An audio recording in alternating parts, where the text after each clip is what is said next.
Hello everyone, this is Sarina Bishnoi and welcomes to my YouTube channel.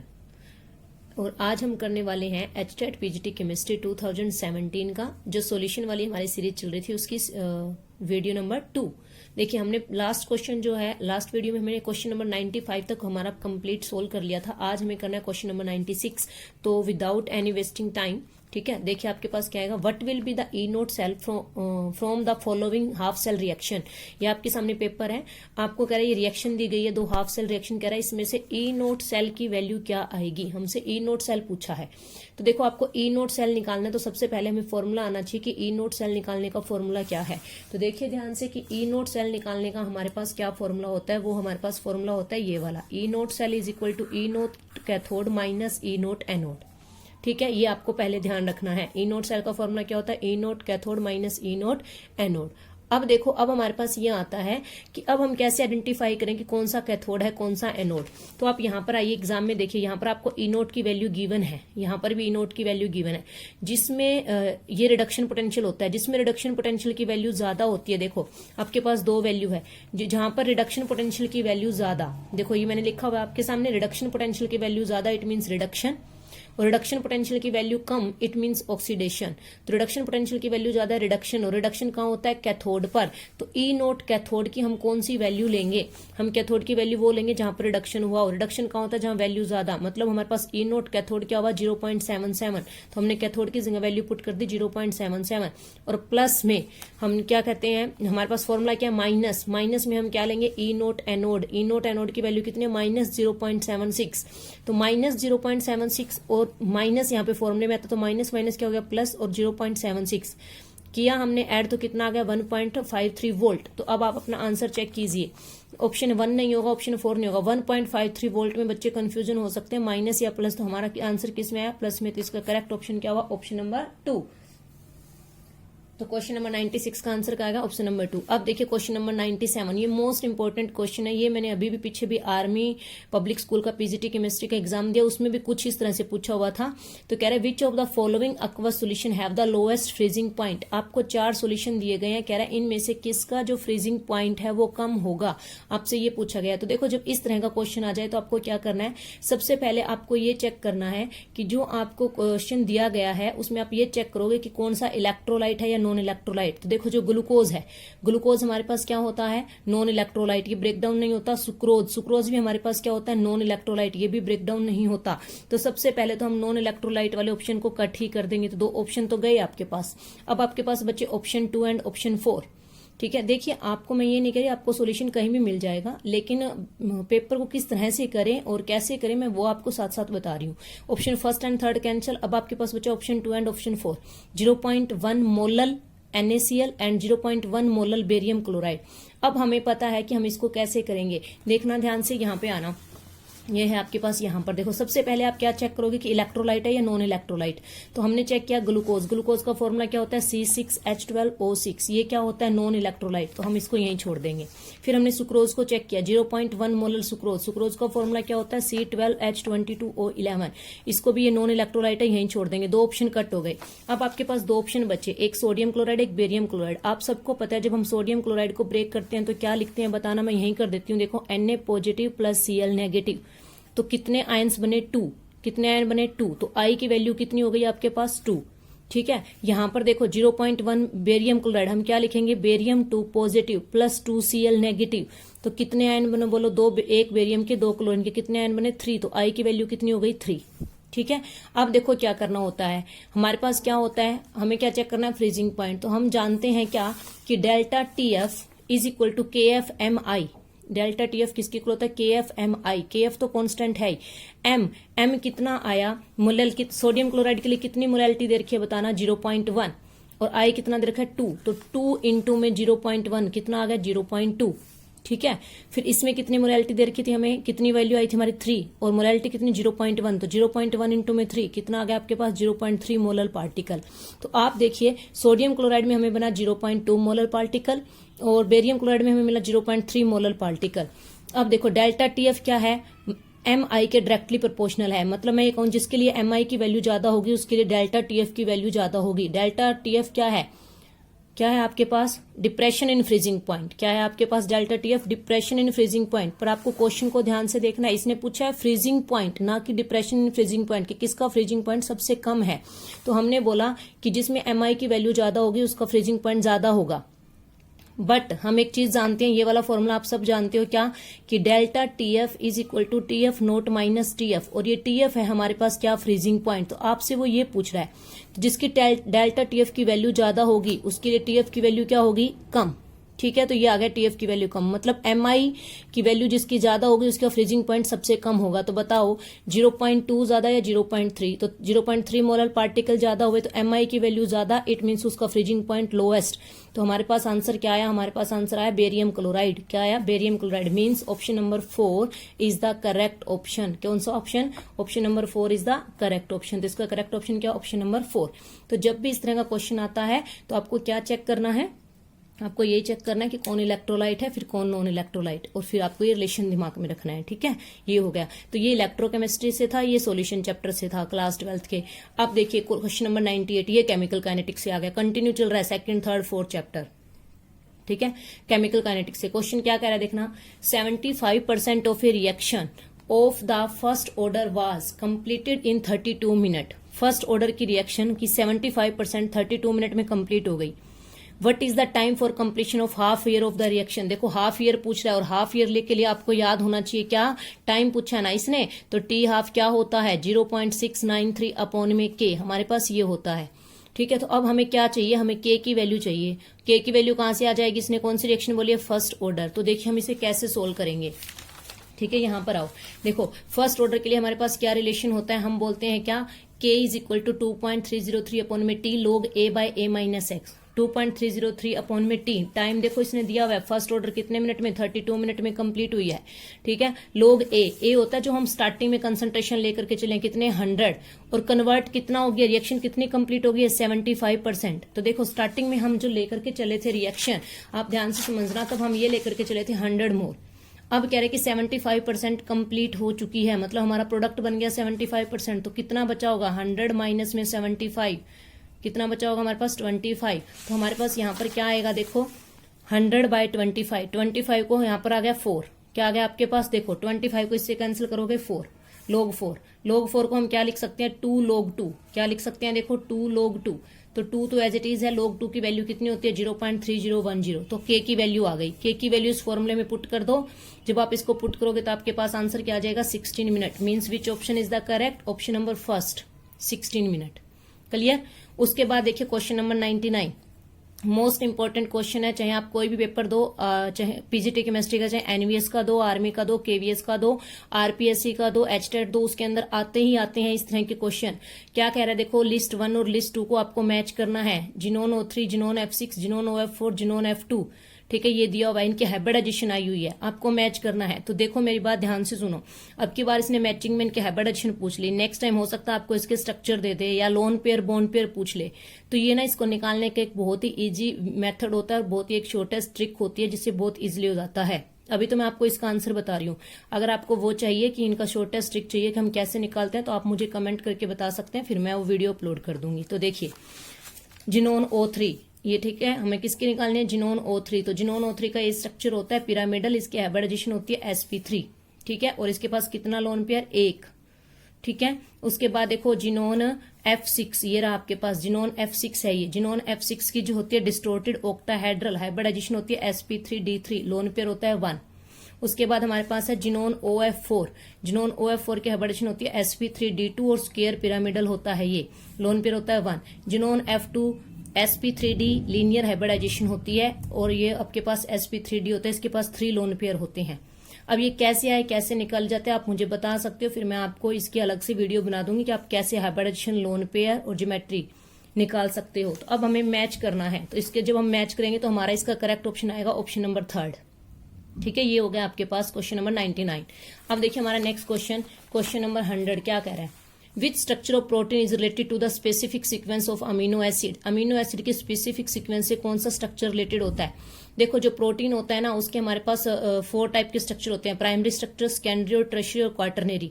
लेकिन protein का वो structure जिसमें स्पेसिफिक सीक्वेंस होती है वो होता है प्राइमरी स्ट्रक्चर। तो इसका करेक्ट ऑप्शन तो होगा ऑप्शन नंबर 1। ठीक है, कौन सा ऑप्शन होगा? ऑप्शन नंबर 1, ठीक है, क्योंकि ऑप्शन नंबर 1 में क्या होता है? In primary structure of protein alpha amino acid are link to one another in a specific sequence. ठीक है, अब देखो मैं आपको इसके थोड़ा डिटेल में बता देती हूँ, थोड़ा सा जल्दी से इसको करेंगे। ठीक है, ये है आपके पास, यहां पर देखिएगा, अगर मैं कहूं क्या कि primary structure of protein is related to the specific sequence of amino acid. Primary structure जुड़ा होता है। अब देखिए स्ट्रक्चर जो प्रोटीन के वो प्राइमरी होता है, सेकेंडरी होता है, टर्शरी स्ट्रक्चर होता है, क्वार्टरनरी स्ट्रक्चर होता है। प्राइमरी स्ट्रक्चर में मैंने आपको बता दिया क्या होता है? Specific sequence. मैं सारे ऑप्शन इसलिए एक्सप्लेन कर रही हूँ, हो सकता है नेक्स्ट टाइम इसमें से पूछ ले। तो सेकेंडरी स्ट्रक्चर क्या देता है? देखिए द शेप ऑफ और confirmation of the protein molecule. अगर आपको प्रोटीन मोलिक्यूल की शेप चाहिए या कन्फर्मेशन आपको पता करनी है तो सेकेंडरी स्ट्रक्चर से पता चलती है। सेकेंडरी स्ट्रक्चर में हम दो तरह के स्ट्रक्चर पढ़ते हैं, अल्फा हेलिक्स और बीटा प्लीटेड। ठीक है, अल्फा हेलिक्स स्ट्रक्चर जो है लिनस पॉलिंग ने दिया था। किसने दिया था? लिनस पॉलिंग ने 1951 में। और यहाँ पर इसका एक फॉर्मूला होता है 3.613 हेलिक्स। ठीक है, ये इसका मतलब क्या है? देखिए इसका मतलब यह क्या? Each turn off helix contain 3.6 amino acid. Helix की हर एक टर्न में 3.6 अमीनो एसिड होंगे एंड 13 मेंबर रिंग होती है जो हाइड्रोजन बॉन्डिंग से बनती है, इसलिए ये कहा जाता है। बीटा प्लीटेड दो तरह के होते हैं, parallel beta sheet, anti parallel beta sheet. Parallel beta sheet का एग्जांपल आपके पास केराटिन प्रोटीन। केराटिन प्रोटीन कहां पाया जाता है? जो हमारे हेयर्स में पाया जाता है। एंटी पैरेलल का एग्जांपल है फाइब्रोइन, सिल्क प्रोटीन। ठीक है, उसके बाद देखिए टर्शरी स्ट्रक्चर हमें क्या बताता है? टर्शरी जो स्ट्रक्चर होता है वो 3D स्ट्रक्चर होता है। कैसा होता है वो? 3D structure. It gives the overall shape of the protein. ठीक है, ये ओवरऑल शेप बताता है प्रोटीन की।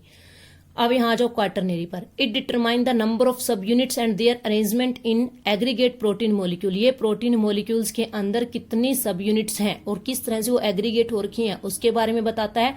और क्वार्टरनरी का बेस्ट एग्जांपल है हमारे पास हेमोग्लोबिन। हेमोग्लोबिन का स्ट्रक्चर कैसा होता है? क्वार्टरनरी स्ट्रक्चर होता है।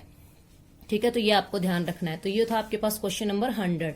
अब देखिए उसके बाद क्वेश्चन नंबर 101 पर आ जाइए। Which of the following lanthanide ion has F14 configuration? कह रहा है किस लैंथेनॉइड आयन के पास F14 कॉन्फ़िगरेशन है। अब देखिए क्वेश्चन बहुत इंपॉर्टेंट बन जाता है और ये हर एग्जाम में आता है। अगर आप केमिस्ट्री से रिलेटेड कोई भी एग्जाम देते हो तो लैंथेनॉइड और एक्टेनॉइड हम जानते हैं कि किससे बिलोंग करते हैं? F ब्लॉक एलिमेंट से। ये F ब्लॉक एलिमेंट्स की लैंथेनॉइड सीरीज और एक्टेनॉइड सीरीज है। तो आपको ना इन सभी एलिमेंट्स के एटॉमिक नंबर, इनके इलेक्ट्रॉनिक कॉन्फ़िगरेशन याद होनी चाहिए।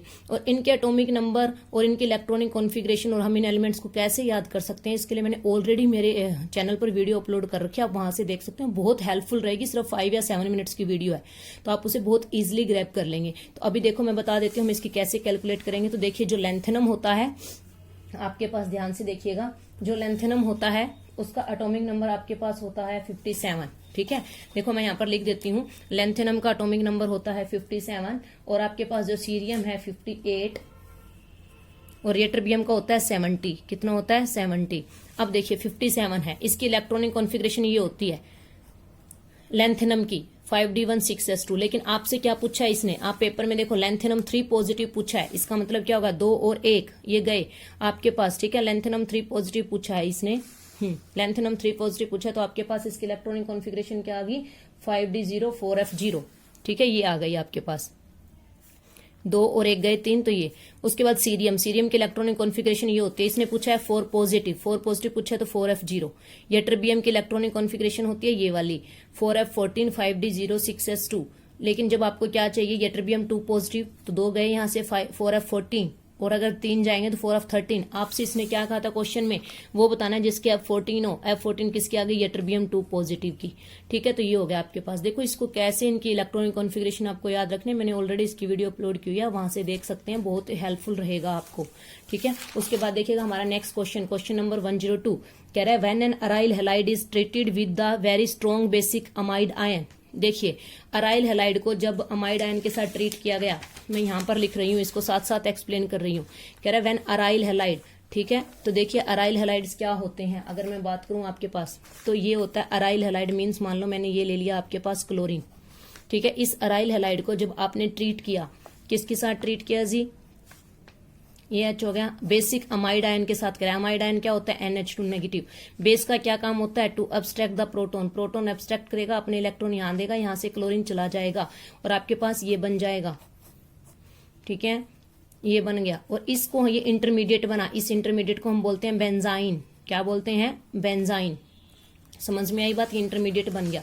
तो ये इंटरमीडिएट बनता है आपके पास। और जब हम इसको फर्दर रिएक्ट करवाते हैं, ठीक है, ये इंटरमीडिएट बन गया। अब कह रहा है इसको फर्दर जब आपने रिएक्ट करवाया अमोनिया के साथ तब क्या बनेगा, ठीक है। तो जब हम इसको फर्दर अमोनिया के साथ रिएक्ट करवाएंगे तो अमोनिया आपके पास क्या होता है HNH2 और आपके पास क्या बन जाएगा अनिलीन। बेंजीन के ऊपर NH2 को हम क्या कहते हैं अनिलीन कहते हैं, अनिलीन बन जाएगा। तो ये बेंजाइन इंटरमीडिएट बना। ये कौन था, आप नेमिंग भी देखो ध्यान से, क्लोरोबेंजीन, ठीक है। और आपके पास क्या बना जी, आपके पास बनी अनिलीन। क्या बनी, अनिलीन।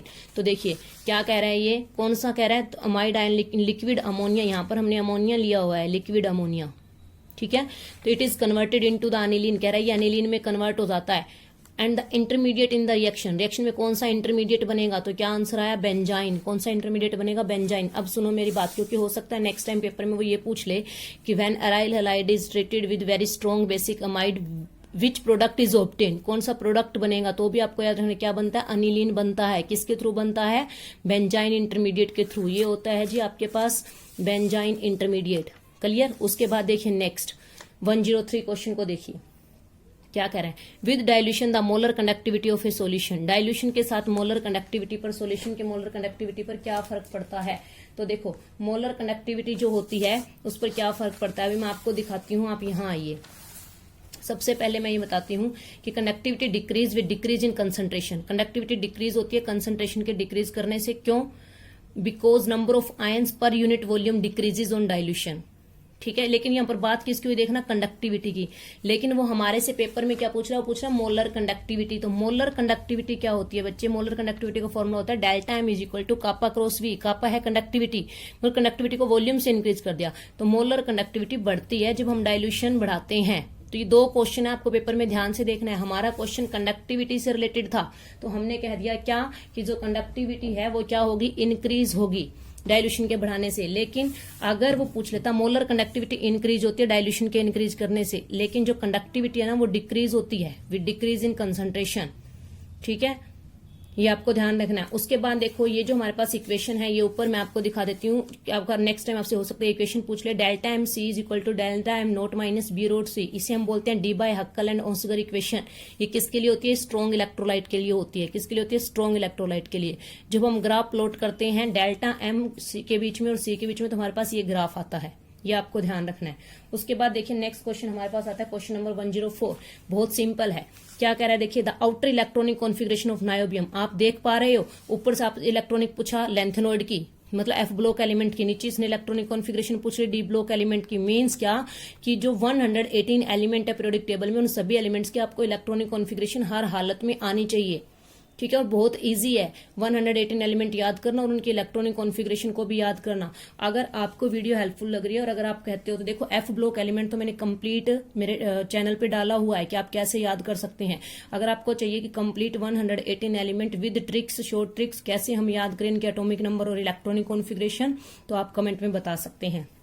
देखिए, और मेरा अगर थोड़ा सा भी आपको मेरा हेल्पफुल लग रहा है पढ़ाया हुआ, तो आपको पेपर के एग्जाम के पॉइंट ऑफ व्यू से तो मेरे चैनल को लाइक कीजिए, शेयर कीजिए, मुझे सपोर्ट कीजिए।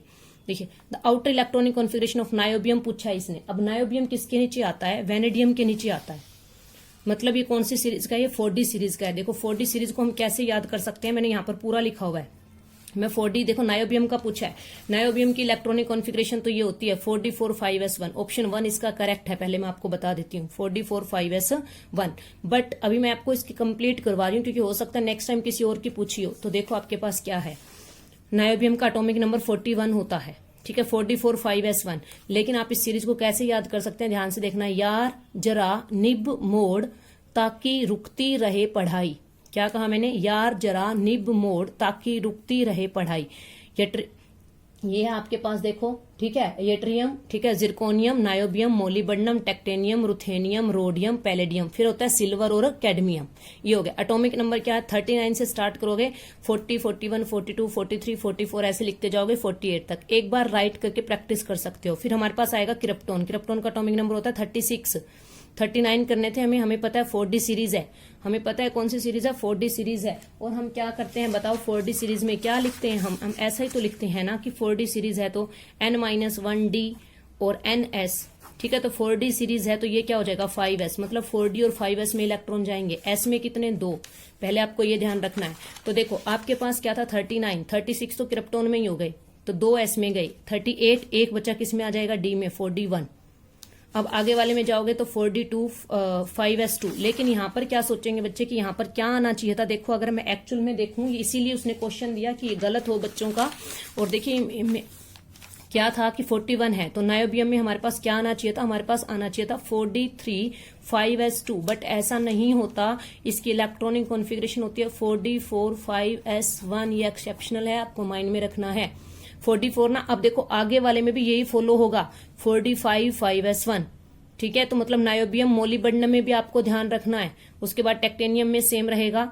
ठीक है, रुथेनियम में फिर 4D7 6 नहीं है यहाँ पर। ठीक है, 4D8 4D10।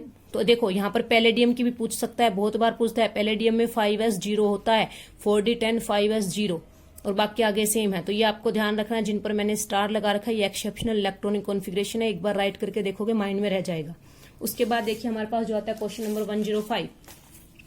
क्वेश्चन नंबर 105 क्या कह रहा है, देखिए the unit cell parameter for hexagonal crystal system are. Hexagonal crystal system के लिए यूनिट सेल पैरामीटर्स क्या है, तो देखो इसका करेक्ट ऑप्शन होगा option number 2।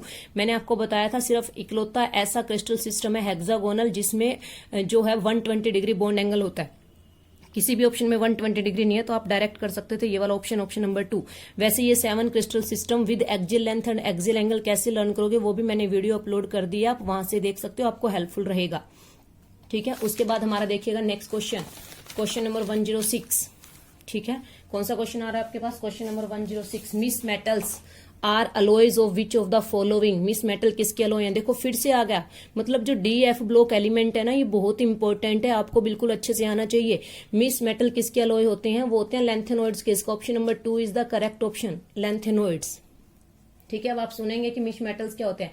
Miss metals are the alloy of the lanthanoid. A well known alloy is misch metal which has the following composition. देखिए misch metal में क्या होता है मैं आपको बताती हूँ, थोड़ा इसको ध्यान से सुनिएगा। मिस मेटल में हमारे पास लेंथेनॉइड मेटल होता है। क्या होते हैं, लेंथेनॉइड मेटल्स होते हैं। लेंथेनॉइड मेटल्स आपके पास 95%, और आयरन होता है इसमें 5%। कितना होता है, 5%। ये आपको ध्यान रखना है। लेकिन इसके साथ साथ मैं आपको क्या कर रही हूँ कि ये जो दिए है ना ट्रांजिशन मेटल, लेंथेनॉइड्स, एक्टिनॉइड्स और एस ब्लॉक एलिमेंट्स, इनकी इलेक्ट्रॉनिक कॉन्फ़िगरेशन, तो देखिए ये भी पूछी जा सकती है नेक्स्ट टाइम। तो क्या होता है, ध्यान से सुनेंगे। ठीक है, यहाँ पर आ जाओ। ट्रांजिशन मेटल जिन्हें हम डी ब्लॉक कहते हैं, उसकी जनरल इलेक्ट्रॉनिक कॉन्फ़िगरेशन होती है N-1D 1 to 10 NS 1 to 2। ठीक है, लेंथेनॉइड्स में 14 एलिमेंट होते हैं टोटल। ठीक है, और ये स्टार्ट होता है 58 to 71 तक। इसकी जनरल इलेक्ट्रॉनिक कॉन्फ़िगरेशन होती है 4F 1 to 14 5D01 6S2। मतलब इसमें 4F सीरीज फिलअप होती है, किसमें, लेंथेनॉइड्स में। ये बहुत इंपॉर्टेंट है, डायरेक्ट आ जाते हैं। एक्टिनॉइड्स में भी 14 एलिमेंट होते हैं 90 से लेकर के 103 तक। इसमें 5F सीरीज फिलअप होती है, 5F 1 to 14 5D01 7S2। ठीक है, मतलब F ब्लॉक में टोटल एलिमेंट कितने हुए, 14 +